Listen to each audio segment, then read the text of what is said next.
E agora eu queria passar a palavra para o Almir Cortes, que vai falar sobre um show acontecido ainda nos anos 70, mas 4 anos antes, né, Almir, de 73, na USP, né?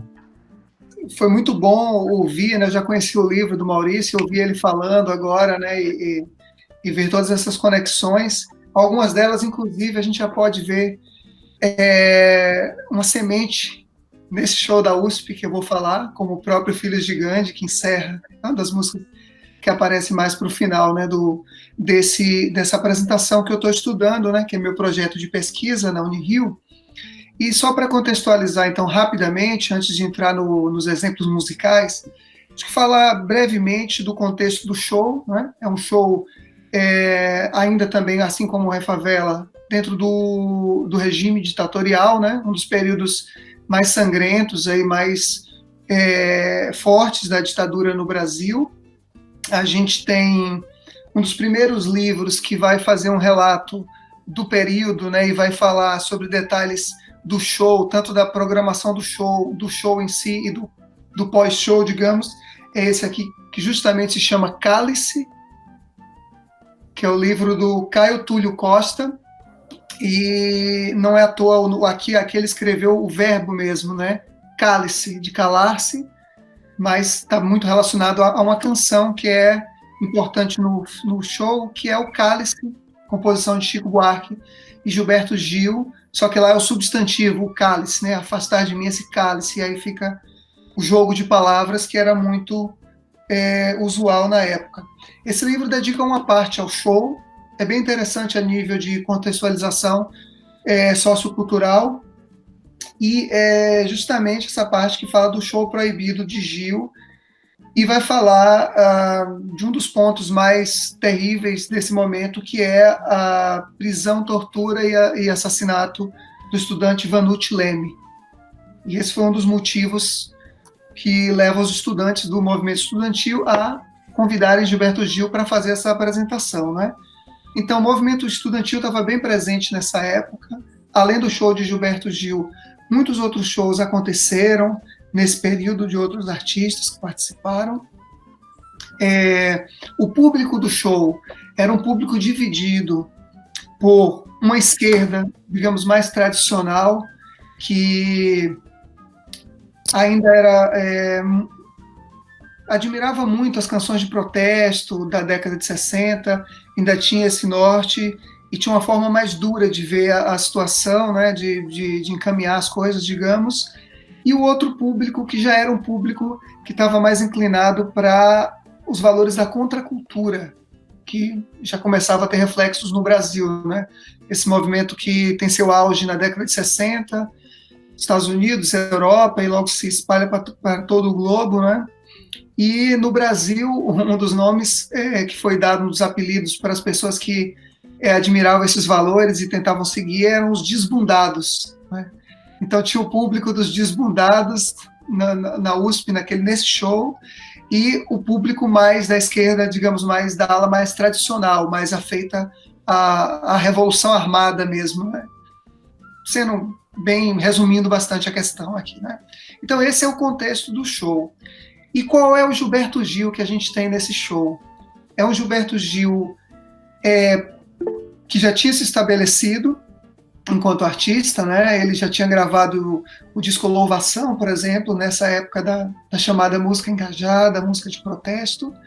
Tinha participado dos festivais de música brasileira, no qual o movimento tropicalista vai ganhar força e visibilidade, junto com Caetano, né, que canta Alegria, Alegria, em 67, e Gil fica em segundo lugar com Domingo no Parque. Então, após esse momento, esse auge, digamos, tropicalista, vem a prisão, que o Maurício tocou no assunto, né? A prisão e exílio.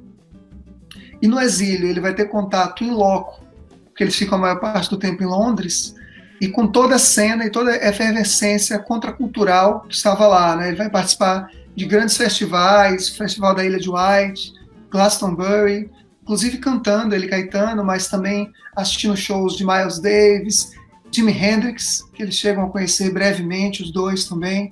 Então, dá para imaginar o tanto, né, que ele absorveu disso aí, Sem falar que foi um momento que, pelos relatos que ele deixou, ele fala que ele se dedicou muito ao violão. Inclusive, ele atribui a esse momento o aperfeiçoamento dele e desenvolvimento do instrumentista que ele se tornou. Claro que ele já tinha um nível, pelo menos na média, se não acima da média, mas um nível já muito bom, né? Antes, quando ele grava todos aqueles sambas e tal, mas ele vai trazer, talvez, uma série de elementos que ainda não estavam tão difundidos aí na prática do violão no Brasil, especialmente o violão atrelado à canção, né? Violão e canto. E eu vou mostrar um pouquinho disso daqui a pouquinho, né? Então, o objetivo, dito isso, né? Bom, é um Gil, então, que acaba de chegar dessa temporada toda, só para completar aqui essa parte. É um Gil pós-exílio. Ele chega em 72, grava o álbum Expresso 2222, na qual algumas das músicas do show já estão nesse álbum. E ele volta e é um Gil que é considerado pós-tropicalista, né? Tendo passado por isso tudo e revendo sua forma de atuar e trazendo uma série de valores que vão estar presentes na prática musical dele, no discurso dele, e é isso que eu vou tentar mostrar um pouco, né, através dos exemplos que eu selecionei. Qual que é o objetivo, então, principal dessa mostra aqui hoje? É tentar mostrar, principalmente pelo violão, mas também pela performance como um todo, né, o canto, os improvisos e o diálogo com a plateia, como ele articula isso tudo que estava em jogo. O momento do país, o momento dele, pós-exílio, retornando, e o momento musical também dele, né? Cantando, compondo novas músicas, tocando, improvisando. Então, eu vou tentar mostrar um pouco disso, mostrar como a técnica do violão também contribui para isso, né? É o que se fala muito da técnica a serviço da arte, como ele vai conseguir transmitir, né? Concretizar, traduzir o que ele está vendo e o que ele está vivendo e o que ele está desenvolvendo no instrumento, nessas obras que ele apresenta, nessa performance que ele traz, que é muito carregada de sentido, de expressão, e como ele usa, o que ele traz de elemento técnico e de idiomatismo do instrumento para poder realizar essa performance, né? Esse uso da proficiência musical, né? Um alto nível de performance, mas sem perder de vista várias articulações e conexões que ele está querendo promover ali nesse show, né? Então, eu selecionei umas datas aqui que eu achei importante para falar, né? Porque só para a gente ter uma ideia ainda maior da tensão que estava, né? No calor do momento dessa apresentação. Ele foi convidado pelos estudantes e ele hesitou, a princípio, em ir, porque ele já tinha passado por algumas situações traumáticas, justamente em São Paulo. Uma delas foi na Faculdade de Arquitetura da USP, em 68, quando ele, Caetano e Rogério Duprat, se eu não me engano, foram tratados com hostilidade, foram vaiados, num evento que eles foram convidados para falar.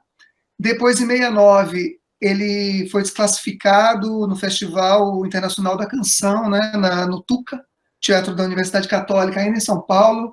Caetano foi vaiado e hostilizado, e ele fez aquele happening a partir da música Proibido Proibir, com os Mutantes no palco também.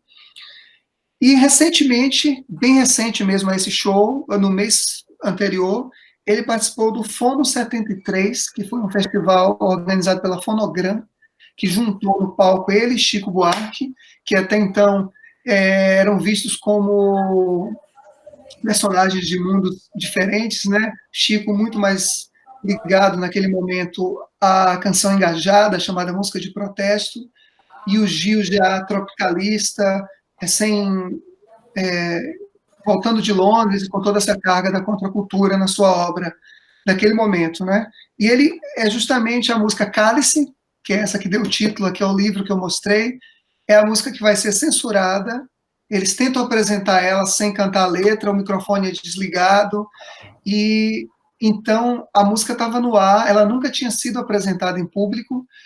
Um dos jornais da USP vai justamente publicar a letra na íntegra e falar do show proibido.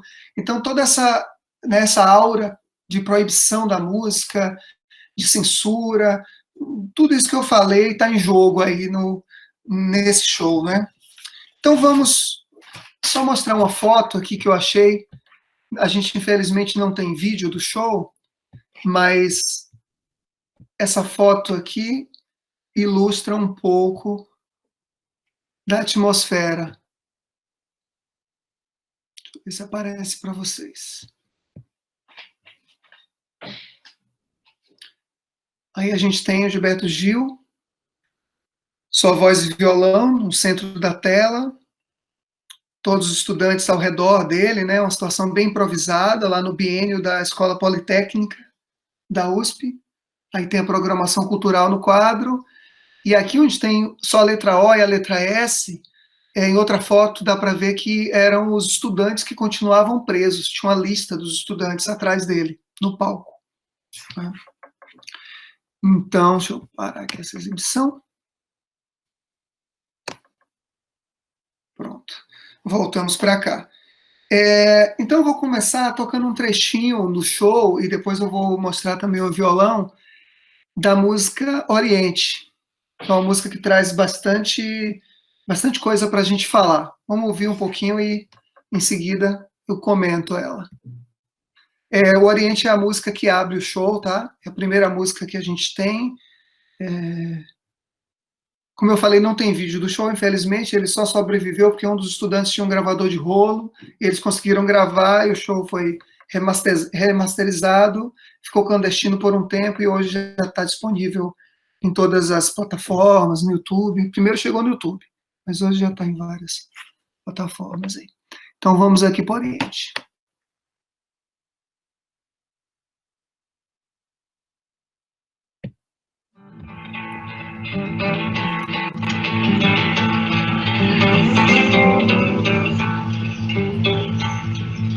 Se oriente uma voz pela constelação do Cruzeiro do Sul.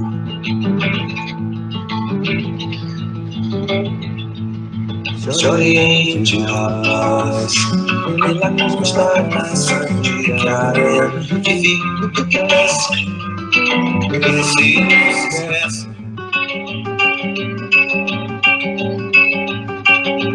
Pela simples razão de que tudo merece consideração.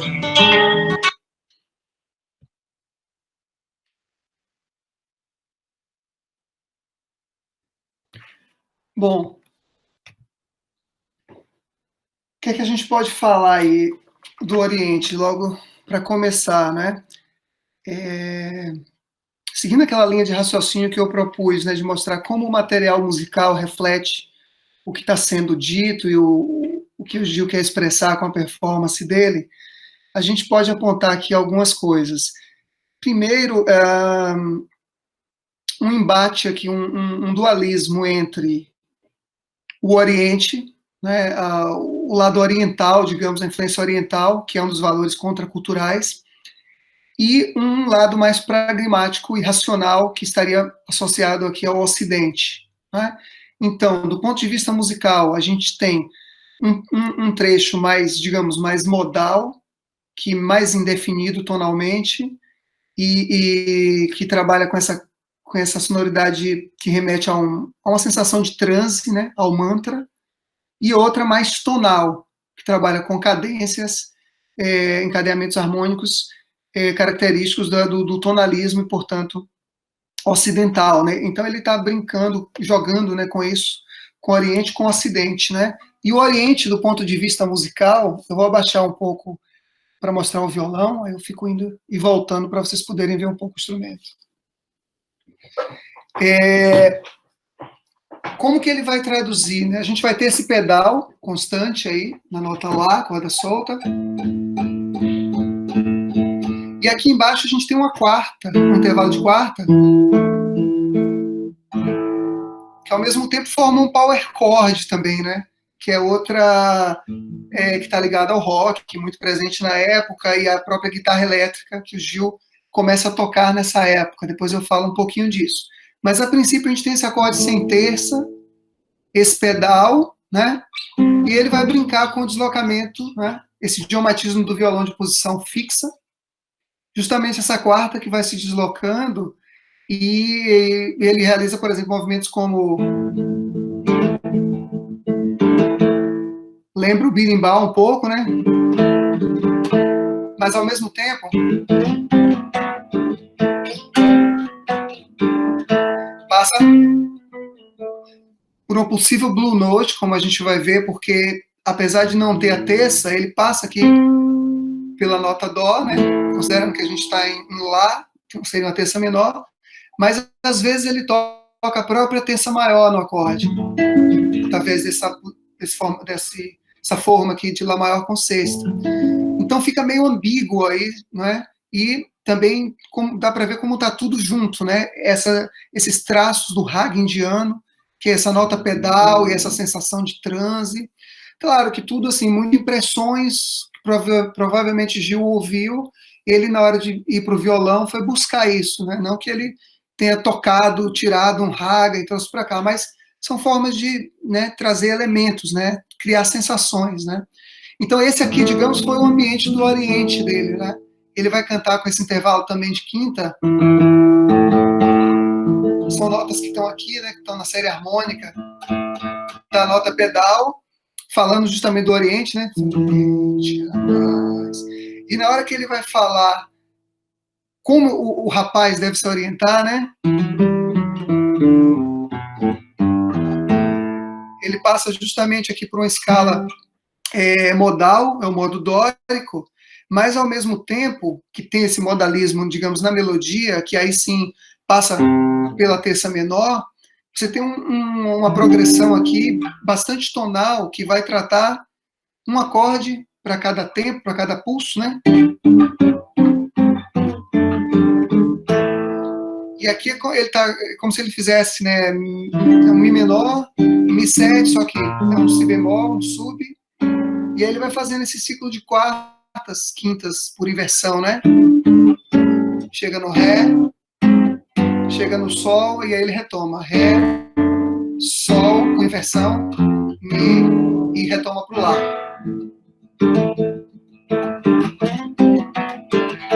Depois ele vai usar essa mesma progressão para chegar em outros lugares. E ele vai desenvolvendo. Mas só nesse princípio da música dá para ver bastante coisa, né? Que ele articulou, conectou, né? Que está linkada com que estão ligadas à letra e também ao material musical, né? Eu acho que esses poucos exemplos já mostram muito do que está em jogo, né? E aí outra questão também que a gente pode falar é a questão de como ele lida com o tempo, né? Além desse material que eu falei, a gente ainda tem uma mudança ou de pulso, se a gente quiser considerar, ou de fórmula de compasso, né? Tem várias formas de interpretar. Se você pensar que esse início está em 2/4, né?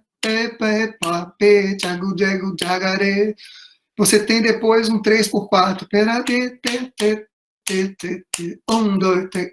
Se você considerar que o início está em 4, já em 4/4, para deixar a semínima como unidade de tempo, né, o tempo todo, né? 1, 2, 3, 4, você vai ter esse 4/4 e depois ou um 3, né? 1, 2, 3, 1, 2, 3. Ou ainda um 6/8. Espera, 1, 2, 3, 4, 5, 6. Essa segunda interpretação, eu tive contato com o arranjo do Jacques Morellenbaum, que gentilmente foi lá na Unirio falar para a gente do arranjo que ele fez para Gil tocar com a orquestra essa música, e ele transcreveu tudo, e essa foi a saída dele, né? Ele interpretou como 4/4 o primeiro trecho, e o segundo 6/8. Já o songbook do Shediac resolveu como 2/2 a primeira parte e 3/4 a segunda. Enfim, seja qual for a nossa escolha, o que importa aqui é saída e volta, ou seja, quanta coisa ele mexe para articular esses dois universos, o Oriente e o Ocidente, né? E por último ainda, antes de tocar outro trecho, eu queria falar do deslocamento rítmico através do uso do polegar num tempo fraco, ou num tempo que supostamente seria considerado fraco, né? Se a gente pensa várias das levadas e dos gêneros brasileiros, em geral a gente tem o polegar tocando os baixos, né, no 1, né? mesmo no samba, que é super sincopado, no baião, né? Você vai ter. E aqui ele vai jogar os baixos da música, com exceção dos trechos mais pragmáticos, mais ocidentais, que os baixos caminham junto, eles vão estar todos deslocados, justamente por esse uso do polegar num tempo que seria fraco, por exemplo, nesse início, né? Se a gente considerar que começa aqui na parte de baixo do acorde, você tem o pulso 1, 2, 3, 4, né?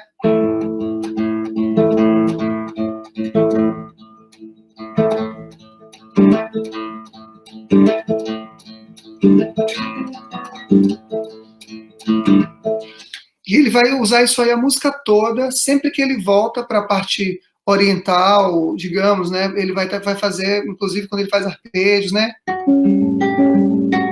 O baixo está aqui, né? Papará, papará.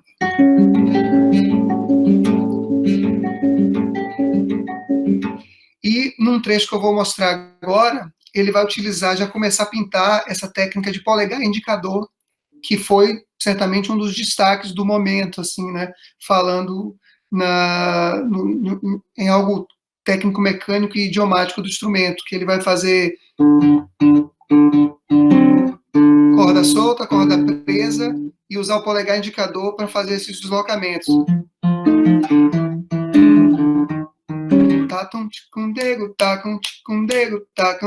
Então, o indicador cai na cabeça do tempo.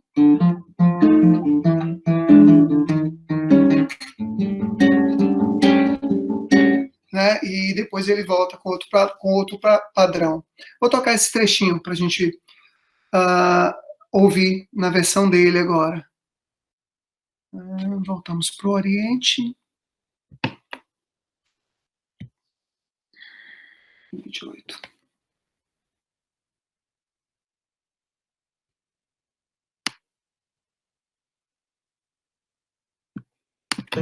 Nação, determina, rapaz, onde vai ser seu curso de pós-graduação. Se oriente, rapaz, pela terra do sol. Surpreendente, rapaz, pela continuidade do sonho de Adão.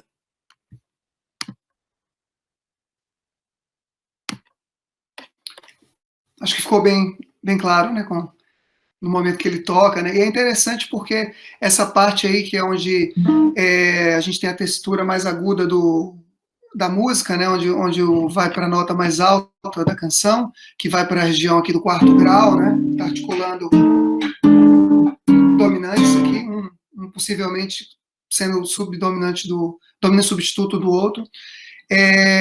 Na primeira vez ele vai falar para você determinar, ele vai ser mais assertivo, né, onde vai ser o seu curso de pós-graduação, e na segunda ele vai falar justamente para o rapaz se orientar pela posição da Terra, pela rotação da Terra em torno do Sol. Ou seja, essa análise eu trouxe aqui a partir da Sheila Diniz, que foi uma das poucas autoras assim que depois desse livro escreveu, lançou alguns artigos falando principalmente sobre a música Oriente e o disco Expresso 2222, mas também sobre o show ela comenta, e ela trouxe várias... É um artigo mais sociológico, assim, do ponto de vista sociológico que ela faz, né, das ciências sociais, o estudo dela, mas é muito interessante essas referências que ela traz, né, e ela vai falar disso, do tempo cronológico do relógio e do tempo que seria o aeon, né, que é o tempo que não depende do homem, que é se orientar pelos astros, e como o Gil está articulando isso na canção, e como não tem uma síntese entre o Oriente e o Ocidente. Ele está oferecendo opções para aquele jovem, né, o guru, digamos, da música, e é um tanto autobiográfico do Gil voltando e se orientando, e se orientalizando, e buscando formas de agir frente àquele cenário, né. Eu vou colocar agora um trechinho do improviso, que é onde ele vai chegar agora, ainda usando aqueles intervalos de quarta que eu falei do início, né?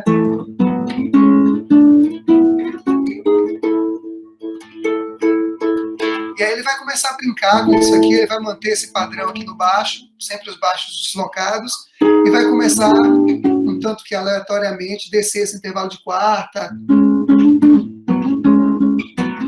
fazer algo que lembra o berimbau, e ele vai criar um diálogo. Primeiro ele improvisa um bocado com a voz, buscando uma sonoridade também oriental. Ele fala da Arábia Saudita e da terra maldita do Nordeste, e aí ele entra com a figura de um cantador, e esse cantador vai entrar em discussão com um sujeito ocidental. Mostrar um trechinho para quem não teve a oportunidade de ver. Almir, desculpa entrar aí no meio da sua fala. Se você puder, quando der ou colocar o exemplo musical, você fechar o seu microfone, que a gente está ouvindo junto, fica um pouquinho de eco, que a gente ouve junto o som do microfone voltando, tá? Aí você puder fechar durante a exibição, melhor. Obrigado. Ótimo, fazer isso agora. Valeu pela dica, pela lembrança. Oriente. Então, deixa eu voltar aqui e fechar meu microfone.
Esse canto é o mesmo na Arábia Saudita,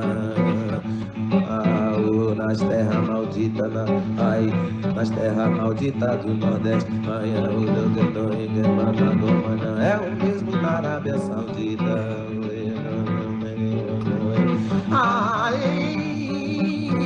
É o mesmo lamento, é a mesma pobreza, o mesmo lamento, o mesmo sofrimento,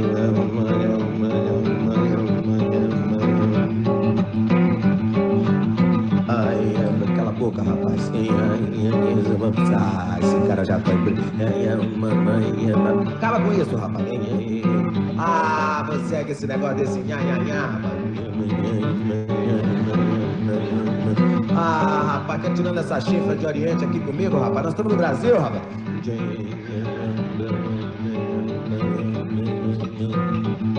Que cara, que babaca, olha que palhaço. Fica aqui esse nha, não tem nada de que ver, rapaz. Isso aqui é o Brasil, rapaz, ocidente, rapaz. Civilização ocidental, rapaz, industrial, não tem nada a ver com isso, não, rapaz. Olha aí, rapaz, o som da gente é outro, rapaz. É esse Sazam, rapaz. Olha aí, esse aqui é o som da gente.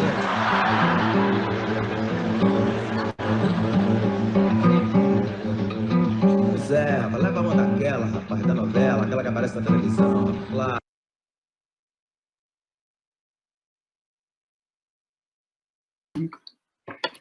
Bom, então dá para ter uma ideia boa, né? E aí segue, o improviso é grande, e são improvisos mesmo, porque a gente consegue ver outros shows da época, e cada um dos shows, ele vai fazer algo diferente, ele vai abordar de uma forma diferente, né? Essa foi a única gravação que eu conheço que tem esse diálogo, que no artigo da Sheila Diniz sobre o Oriente, está lá bem discutido isso aí, ela transcreveu todo o diálogo. E falando em transcrição, essa música tem uma transcrição que está em processo, que ela começou a ser feita aqui pelo Tássio Ramos. Tássio vem colaborando nesse projeto como bolsista colaborador, desde que eu comecei a trabalhar, né, numa disciplina que eu tenho aqui na Unirio, que chama Análise da Música Popular, e a gente tem trabalhado já algumas edições com as turmas, né, onde os alunos produzem transcrições e arranjos, tentam tocar as músicas, a gente fez concertos também. Então, o Tasso tem contribuído bastante. Deixa eu ver se eu consigo mostrar aqui um trechinho dessa transcrição, para vocês terem uma ideia desse material também. E agora eu tenho que exibir, apresentar.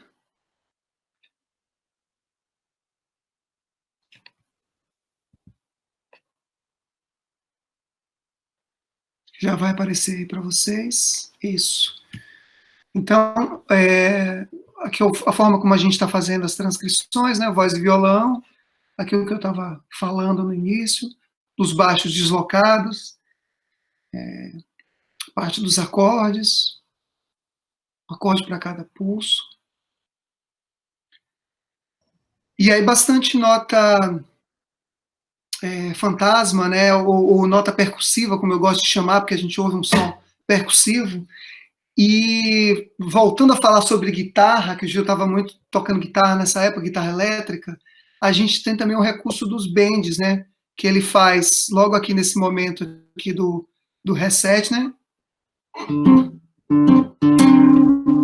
Ele vai torcer a corda também, né? Para dar esse efeito. Isso é algo que transparece ao longo da... Então, só para vocês terem uma ideia, a gente tem já transcrição da maioria das músicas, estão ainda em fase de revisão, né, de aperfeiçoamento, e a ideia é publicar isso aqui, ver a melhor forma de publicar. Estamos produzindo artigos também, nos artigos vão partes, né, trechos das transcrições, mas a ideia também é, ao final, publicar as transcrições na íntegra. E aí a gente está aberto a parcerias, sugestões, dicas. Então, deixa eu concluir aqui essa janela.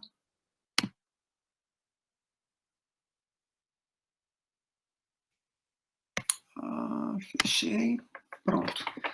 E agora a gente segue, então continuando nessa linha, só para falar mais um pouquinho desses recursos aí, das notas percussivas, do uso do polegar indicador na mesma corda, que é um recurso que no meio popular ficou muito associado no Brasil ao samba de roda, né, a chula do recôncavo, que apresenta essa técnica. Mas, como a gente sabe, ela está em vários lugares, né, em regiões da África, e não é à toa, né, que o recôncavo foi uma das regiões que mais recebeu povos africanos que lá foram escravizados, né, como em todo o Brasil, e principalmente os bantus, essa musicalidade ligada ao samba de roda e a cultura afro-baiana do recôncavo está muito associada primeiramente aos povos bantus, de acordo com Antônio Risério, e, num segundo momento, mais próximo nosso, os povos iorubás, e por isso se fala muito neles, porque, como é mais recente, os traços ainda estão muito nítidos, e os bantus foram mais diluídos, porque eles começam a chegar ainda no século do 17 já, talvez 16, mas 17 é quando eles chegam de forma mais maciça, digamos, né? Mas eu retomo a chula daqui a pouquinho, né? Mas eu queria mostrar um outro, só uma levada curtinha, que é do Umeboshi, que é outra música que está bem nessa linha, né? Uma música que ele não tinha gravado ainda, que ele apresenta no show até para poder apresentar uma das músicas novas. O pessoal começa a pedir músicas de outros momentos. O Cálice é muito pedido, ele não queria tocar. Eu entendo que o Cálice, para ele, é uma música um tanto retrô, que ele fez naquele momento, né? Unindo ele com o Chico, que eram até então antagônicos, e ali eles se uniram para compor essa música. Mas o Cálice está muito mais apontando para a produção dele pré-tropicalista, né? Ligada àquelas músicas engajadas, que estão muito associadas ao imaginário nacional popular, do Centro de Cultura Popular da UNE, né? Da União dos Estudantes e tal. Então, a própria procissão, ele toca pedidos, mas ele fala assim, essas músicas são perecíveis. Isso hoje não tem mais força política, o momento é hoje. Ela continua uma obra poética, então é bem interessante esse momento e tem a ver com esses dois públicos, né? Públicos que querem essas músicas de protesto e o público que está lá para ver, digamos, as novidades contraculturais. E o Umeboshi está nessa linha contracultural, digamos, traz essa técnica, notas percussivas e a sensação do mantra, porque a música quase que toda é numa levada só, e ele vai falando sobre essa mexinha salgada, que ela cura, né? Então, está bem ligado também a procedimentos medicinais orientais, coisas que ele estava envolvido na época, e a levada principal dela é essa aqui. Ó.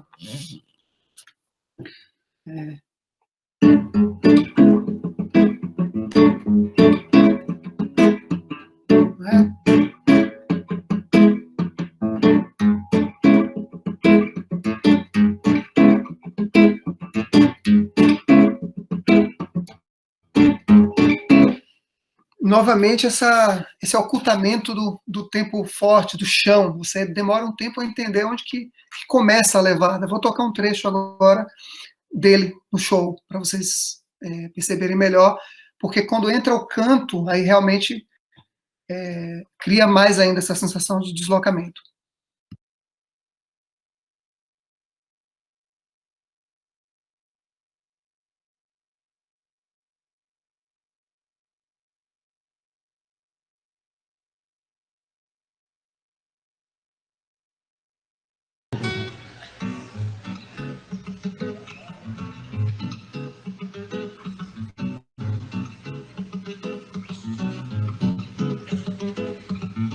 O meboche é fruto da flor, como a flor de lótus é uma bomba poderosa, como a pomba gira é.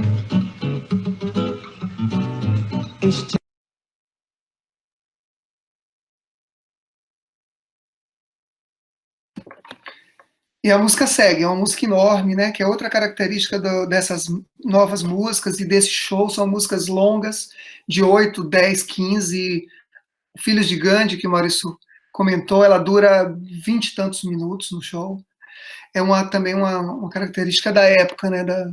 De ficar ali curtindo o som, improvisando, improvisos longos, interação com a plateia, né? Esses happenings muito usuais da época. Bom, eu falei, né, que Gil, ele já tinha passado por isso tudo, e ele ficou muito... Ele era famoso pelo samba também que ele tocava, né? Ele já tinha absorvido toda essa técnica. Ele se fala um discípulo de João Gilberto, que João Gilberto, para o violão, vai ser a principal referência, e que depois ele vai retomar. Primeiro ele, digamos, absorve aquele violão, que é comumente chamado de violão bossa nova, né? Que está muito ligado à produção de João Gilberto, do samba moderno da época, e depois ele fala que ele vai se voltar para esse violão, digamos, mais violado, né, que tem relação com a viola. Ele ele nasce em Salvador, mas ele é criado em Ituaçu, uma cidade do sertão baiano, né, uma região que ficou muito associada com a música de Elomar Figueira de Melo, esse sertão, né, dos trovadores medievais, das violas. A própria música do Elomar deriva muito da viola, do jeito de tocar viola, e Gil também fala que ele vai trazer esses maneirismos depois para o violão dele. Mas só para mostrar um pouquinho, a gente tem umas introduções, assim, algumas muito boas.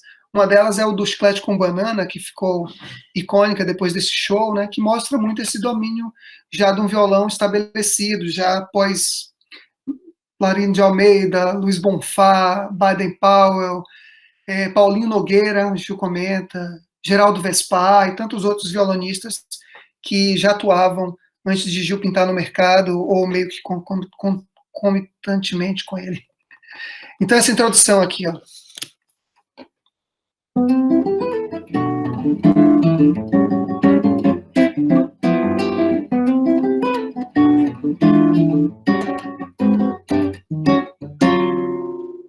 Ou seja, ao mesmo tempo, o Jimi Hendrix pinta aqui no final, né?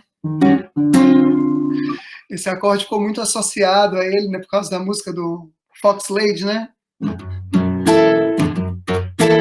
Ou seja, e o jeito de tocar com essa pegada, né? Dificilmente o João Gilberto faria esse bend aqui no final, né? Então, a gente tem isso tudo junto. Aquela técnica lá que eu falei de polegar indicador pintou aqui também. Né? E outra introdução também muito boa é o da Ladeira da Preguiça, que mostra um formato próximo ali do que a gente chama hoje de samba jazz, né? Que era outro movimento do samba moderno da época, os combos de bateria, piano, baixo, principalmente, que é essa introdução aqui que ele faz.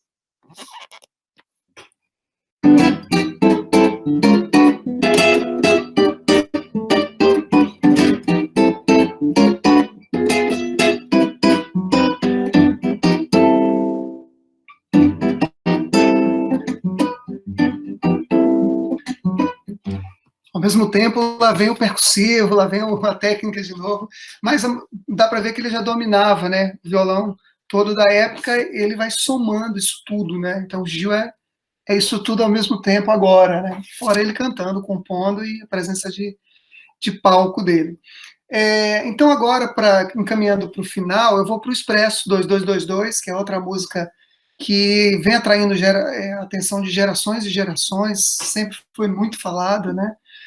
O próprio Gil, num vídeo, ele fez uma videoaula mostrando como tocar essa introdução, está no YouTube, e ele fala que o John McLaughlin, quando encontrou com ele, chamou ele num canto e perguntou, vem cá, como é que toca aquilo ali? Me mostra aí. Então. Ou seja, já estava no nível internacional, assim, né, o patamar que a coisa chegou. Essa levada, a gente pode ver ela de algumas maneiras. Gil, num primeiro depoimento, ele vai falar muito da influência de Luiz Gonzaga, que é outra referência forte, né? João Gilberto, Luiz Gonzaga e Bob Marley. São 3 referências, assim, né? Dentre outras, mas bem fortes no trabalho dele. Então, ele vai falar justamente de uma forma de que ele achou de imitar o fole da sanfona. E, para isso, utilizou dessa técnica, que, como eu falei, está muito associada ao jeito de tocar a chula, né? Então, assim, tem esse depoimento do Gil que fala disso, ele estava tentando imitar o fole da sanfona, de Luiz Gonzaga.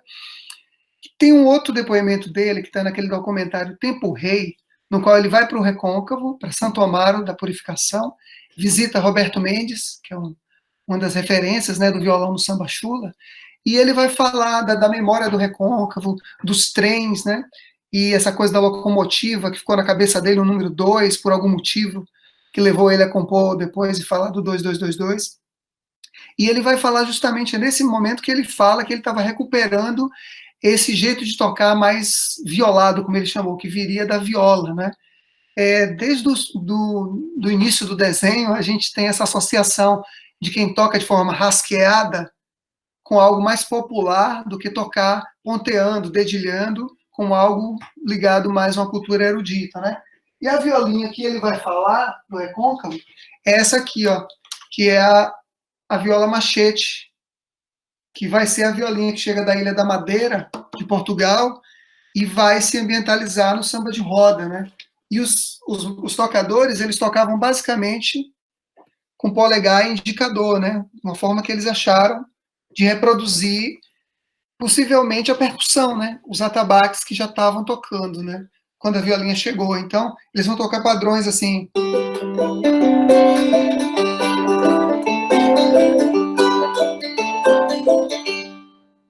Com 2 dedos, eu estou tocando aqui com essa forma de Ré maior, mas soa um Sol maior, porque ela é afinada uma quarta acima. Então, e Sol maior é o tom mais recorrente do samba de roda da chula.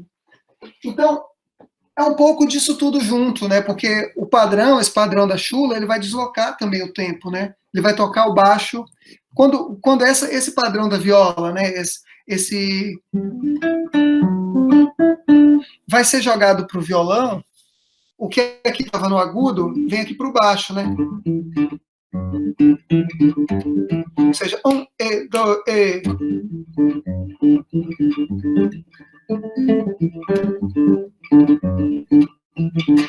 Que é o que acontece no Expresso também. E, 2, e.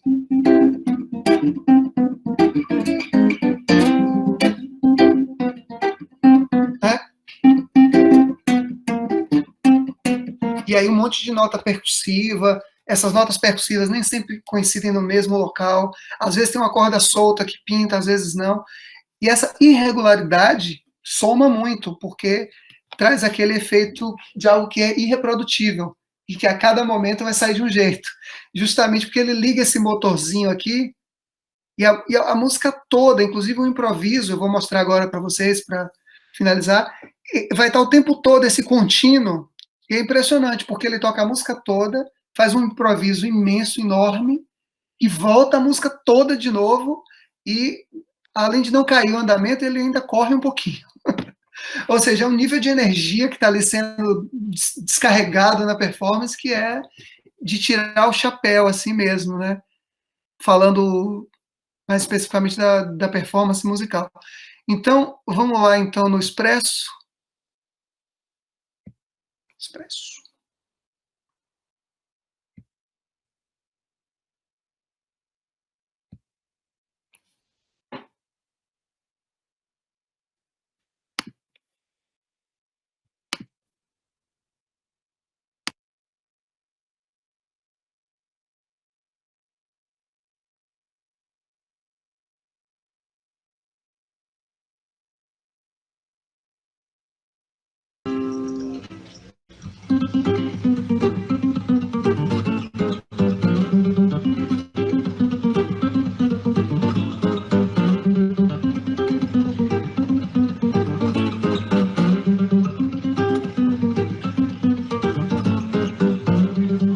Começou a circular o expresso 2222, que parte direto de Bom Sucesso pra depois.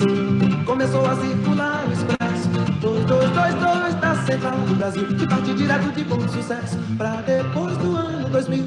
Dizem que tem muita gente de agora se adiantando, partindo pra lá, pra 2001 e tempo afora, até onde essa estrada do tempo vai dar, do tempo vai dar, do tempo vai dar, menina, do tempo vai.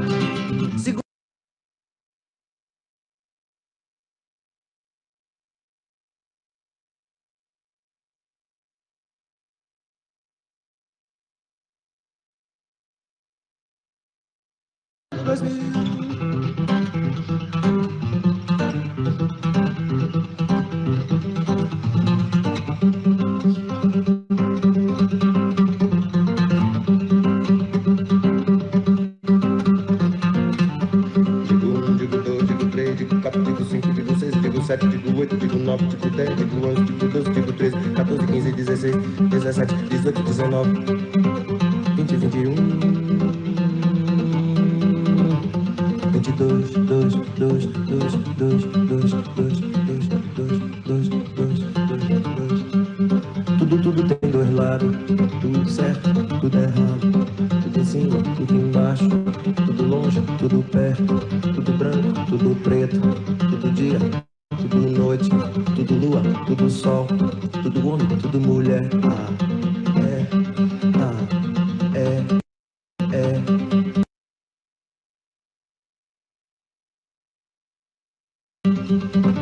Tudo tem dois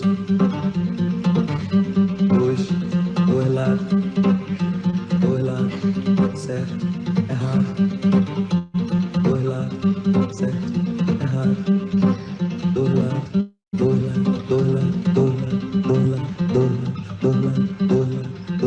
Dois. É a chamada dialética.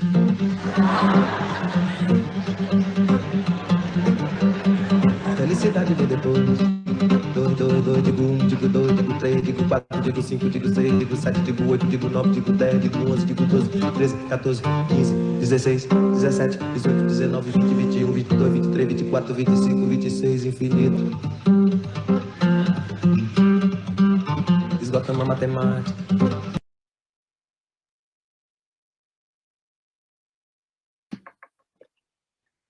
Bom, e aí vai. Dá para ter ideia, né? Vou ficar por aqui. Poderia falar uma semana, pelo menos, mais ainda sobre esse show. Mas eu passo a sua bola aí. Né? Vamos que vamos. Muito obrigado, Almir. Foi uma excelente amostra, assim, né, do Gil tocando voz e violão, né, diferente do disco que o Maurício Focou, Refavela, que é um disco de banda, né? Esse é um disco de voz e violão, então dá para se aprofundar melhor no violão do Gil, que é assim um violão paradigmático da MPB, né? Esse estudo que você está conduzindo e o Tassi está participando é realmente valioso, né, para o violão brasileiro, para a música brasileira. Bom, eu queria abrir, a gente chegou ao final do tempo, seria o tempo total do encontro de 2 horas, mas eu gostaria de abrir para as perguntas, ainda que a gente vai ter assim, uns 15 minutinhos, né, porque a gente já passou do tempo e tal, mas poderíamos abrir para uma ou 2 perguntas, se alguém quiser se inscrever aqui pelo chat, por favor, se inscreva para fazer uma pergunta breve, né? Eu vou começar fazendo uma pergunta aqui, e para vocês dois, assim, eu não sei, eu acho que eu posso talvez perguntar para o Maurício, a partir de várias coisas que eu vi na sua fala, Almir. Eu adorei assim, várias coisas que o Gil diz e que você diz. Você diz, por exemplo, Gil é isso tudo ao mesmo tempo agora, que eu achei uma frase que resume bem, né? Porque desde o começo você vai mostrando como o Gil diz no Expresso, tudo tem dois lados, e o Gil parece que procura juntar esses dois lados, né? Ele abre a dialética, mas não para colocar digamos, uma oposição que não se resolve, mas ele busca esse encontro, né?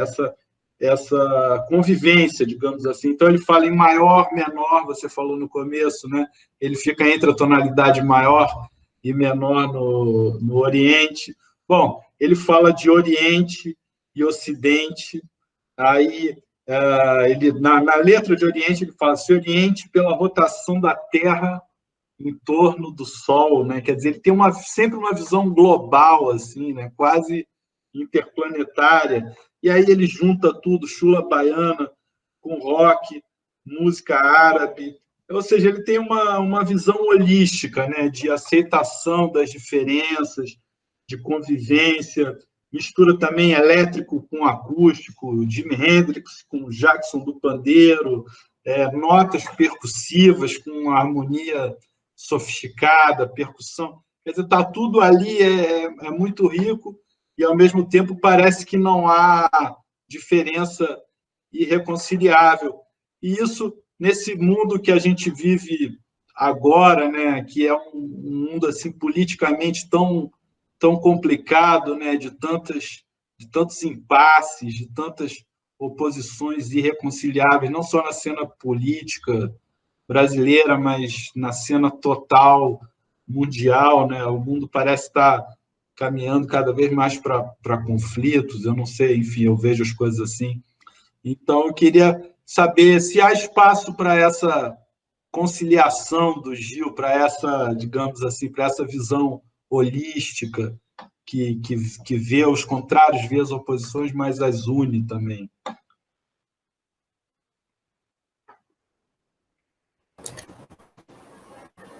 Eu, só comentando, né, a partir da sua pergunta, eu acho que o Gil ele tem essa capacidade de juntar uma excelência musical e poética com uma leitura do mundo, uma reflexão que parte desde do local para o global, sem alijar, né, essas duas perspectivas, ao contrário,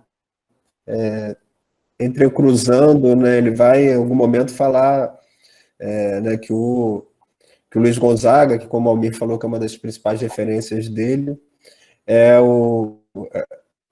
uma figura altamente pop, né, o rei baiano, toda a forma como ele se constitui. Então, o Gil vê, por exemplo, no Luiz Gonzaga, não apenas, né, um músico regional, ele vê um ícone pop, né, similar ao Elvis Presley da vida, nesse sentido dessa genialidade que também tem a ver com uma personalidade artística. Então, eu acho que o Gil é isso, sim, ele vai pensar em contracultura, ao mesmo tempo que vai pensar em diáspora, ele vai pensar em Oriente e Ocidente. O Refavela, eu acho que tem esse olhar dele também para essa amplitude, para esse olhar holístico que você está colocando, sim. Trazendo para o período atual, assim, brevemente, eu acho assim, que é a função da arte continuar tentando promover o encontro, né? É dessa utopia que a gente não chega nela, mas que a gente sai do lugar e chega em outro lugar esperançosamente melhor, né? Não é tão difícil chegar num lugar melhor do que a gente está atualmente, né? O Expresso 2222, ele fala, né, ele faz referência a esse possível trem mágico, né, que já estaria disponível aí para você acessar e chegar numa dimensão melhor, né? E até hoje a gente está esperando esse trem, né? Certamente o trem que a gente tem na nossa cabeça não vai chegar, mas a gente acha outra forma de transporte que, pelo menos, como eu falei, vão conduzir a gente para algo menos pior, né, do que a gente está vivendo. Já que poucas pessoas se manifestaram no chat, acho que a gente podia, realmente como você fez, né? Se alguém quiser agora, aproveitar o finalzinho, que a gente está encerrando já por causa do horário, né? Abrir o microfone e fazer alguma pergunta. Acho que teve um colega aqui que pediu, chegou a falar para o Almir aqui se ele podia fazer uma contextualização de Minha Nega na Janela. Afonso, se você quiser abrir o microfone e perguntar diretamente, acho que seria bacana.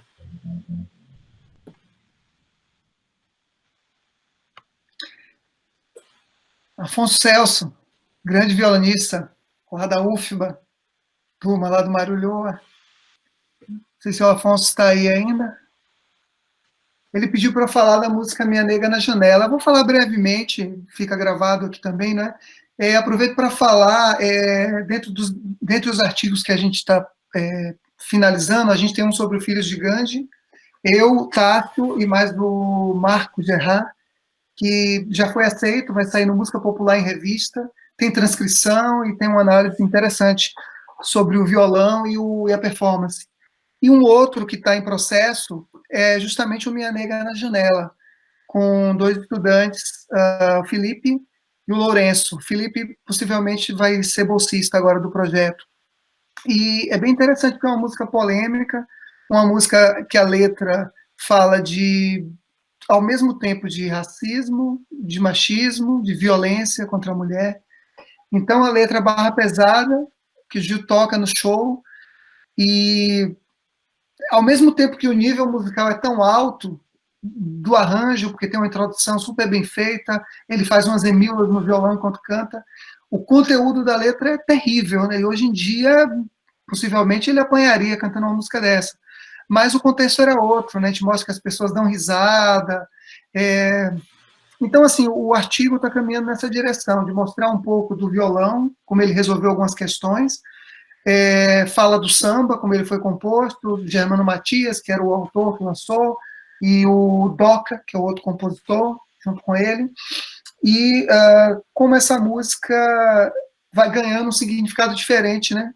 Enquanto o tempo vai passando, e fala também da questão das cotas raciais, que a USP só recentemente foi aderir às cotas, e também que o próprio Gil manteve a moldura, como ele falou, e tentou pintar outro quadro. Ele fez uma outra letra, chamada Geisha no Tatame, e manteve a música, e a letra vai para outra direção totalmente diferente, né? Então é uma música polêmica do show, uma música, um ponto delicado assim, para a gente falar, mas que nem por isso a gente deve evitar.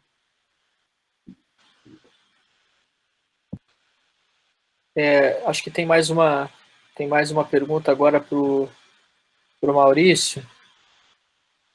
Posso fazer, gente? Desculpa aí, eu fiquei quietinha aqui o tempo todo para não atrapalhar. Mas, enfim, até pedir desculpas um pouco pelo teor da pergunta, mas eu sou jornalista e sou doutoranda. Então, em termos de conteúdo, eu me sinto bem preenchida por vocês, achei tudo muito maravilhoso. Mas fiquei bem curiosa, na verdade, aí acho que é mais como até jornalista, né? Mas pelo processo de produção do livro, por saber...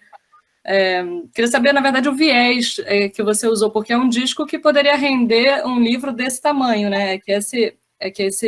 A coleção da Cobogó, enfim, são livros menores e tal, mas esse disco do Gil, ele renderia, sei lá, um livro por música, com certeza, né?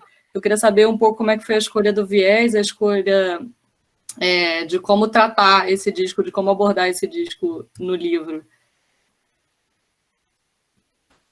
Então, obrigado, Cris, pela pergunta.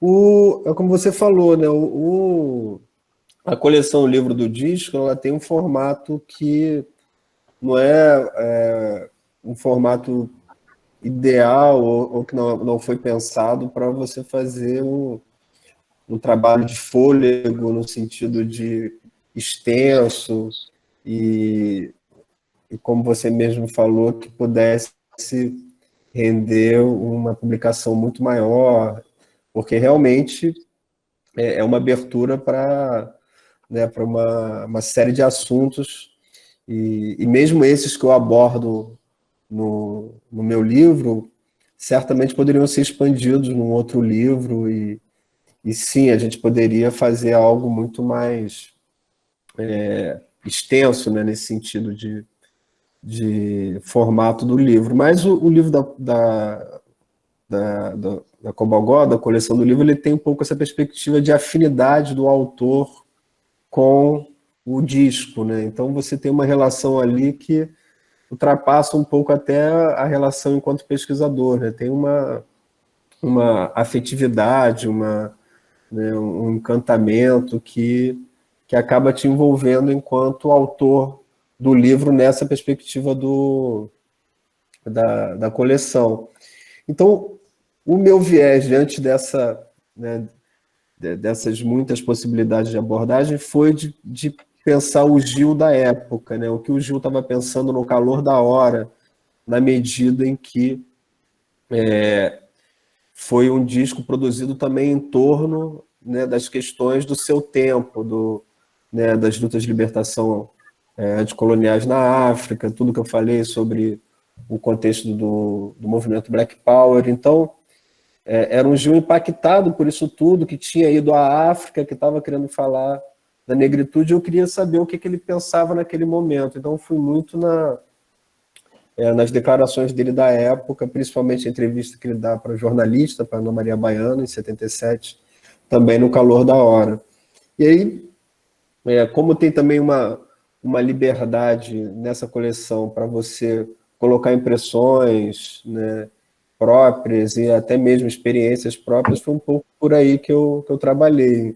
Em certa medida, eu falo da minha experiência na Nigéria, em Lagos, no Brazilian Quarter, que é o bairro dos brasileiros lá, e eu falo que o Gil não deve ter chegado a conhecê-lo, e aí eu até penso nas músicas que ele faria caso ele tivesse tido a oportunidade de conhecer. Então, eu também contextualizo um pouco dessa busca da África que acontece nesse momento, né?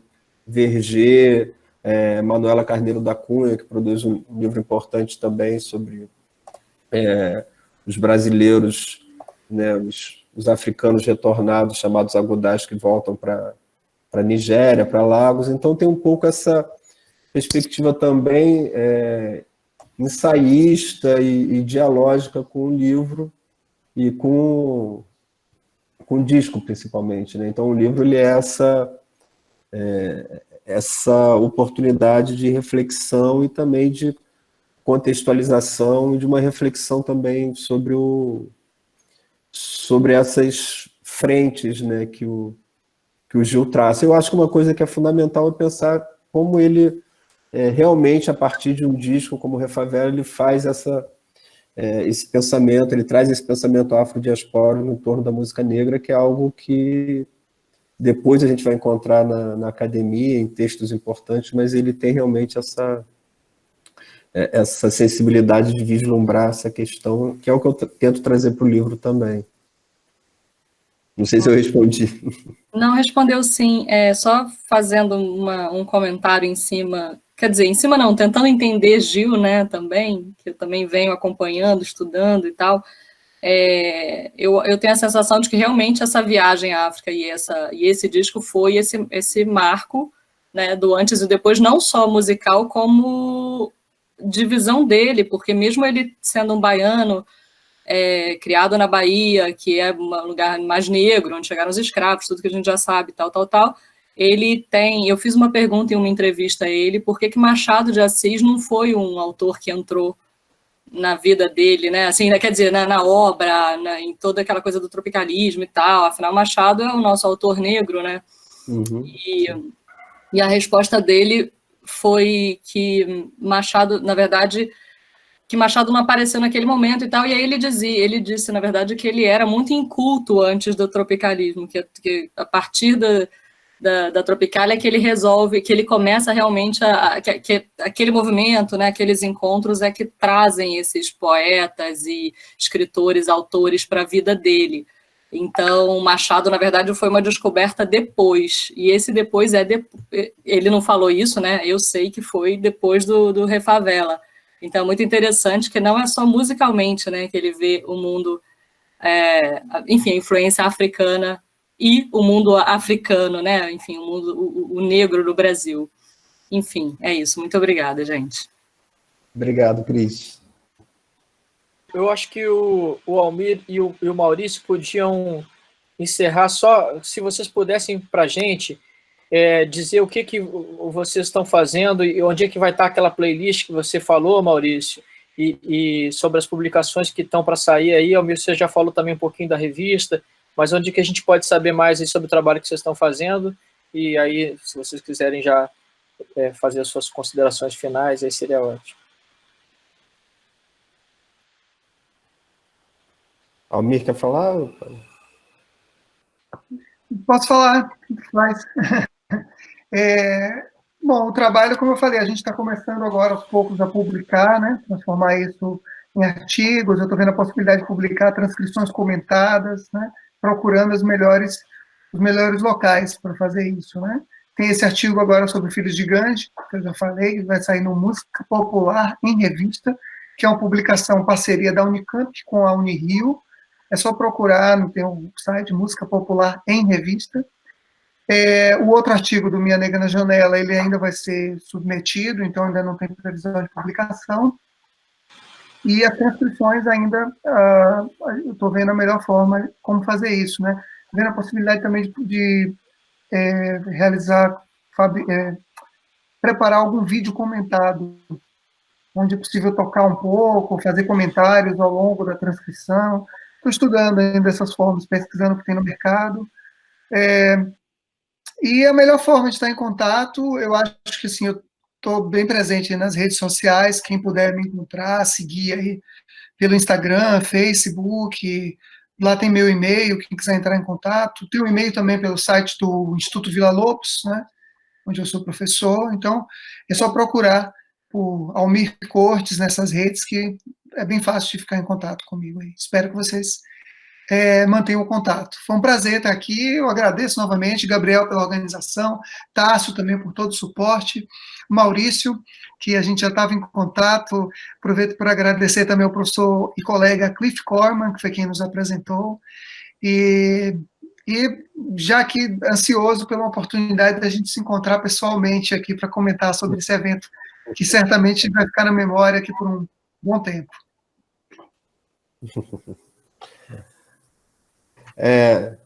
Então, no meu caso, eu sou professor do Instituto de Artes da UERJ, então eu trabalho com essa música, cultura popular, nesse contexto dos anos 60, 70, e também as artes visuais. Então, eu estou escrevendo outro livro para Cobogó, que é sobre o trabalho do artista Carlos Vergara com o Cacique de Ramos durante os anos 70. Né? Então, também trabalhando com a questão musical e com as imagens produzidas pelo Vergara e esse contexto de produção de imagens e canções voltadas para o carnaval e a partir desse grupo, né, que é tão importante, que é o Cacique de Ramos. E um outro trabalho que eu quero dar continuidade, e que tem muito a ver com essa linha do Refavela, é uma pesquisa que eu desenvolvi no pós-doutorado, que é sobre o projeto Calunga, que foi a visita de mais de 60 músicos brasileiros, liderados pelo Chico Buarque, pelo Martinho da Vila, João Nogueira, para Angola, em 1980, onde eles fizeram uma série de apresentações. Então, recuperar um pouco a memória desse evento, que mais uma vez traça essa relação Brasil e África, e dessa vez Brasil-Angola. Também nesse período da fim da ditadura militar, início da redemocratização, e pensando nessas relações contemporâneas entre samba e semba, por exemplo, no caso do projeto Calunga. Então, são esses dois projetos que eu estou, um finalizando e outro que eu pretendo retomar. E também, como Almir, eu estou nas redes sociais, Instagram, Facebook, onde a gente pode se encontrar. E E também no site da Editora Cobogó tem lá a playlist. Agora eles estão fazendo uma super campanha, né, sobre essa coleção Livro do Disco, e tem lá a playlist e essa campanha deles sobre o Refavela. Mas eu botei também no chat a playlist, e foi muito legal, realmente, essa experiência. Agradeço bastante o Gabriel, o Tássio, a oportunidade de estar com o Almir, como ele disse, fomos apresentados pelo professor Cliff Corman, e era para a gente estar fazendo algo desde o ano passado, e conseguimos fazer agora por meio do projeto de extensão do Gabriel. Então, agradeço também todos que estiveram aqui conosco, foi realmente muito legal. Então, muito obrigado, gente. Eu queria também agradecer a todos, ao Maurício, ao Almir, ao Tássio, ao pessoal que fez as perguntas, a Cris, ao Afonso, ao Cliff Corman, que está aí. E estamos encerrando essa edição virtual do Fazendo Música, as transformações da música de Gilberto Gil dos anos 70. Boa tarde a todos e obrigado. Boa tarde, obrigado. Tchau. Tchau, tchau. Tchau, boa tarde, obrigada. Uhum.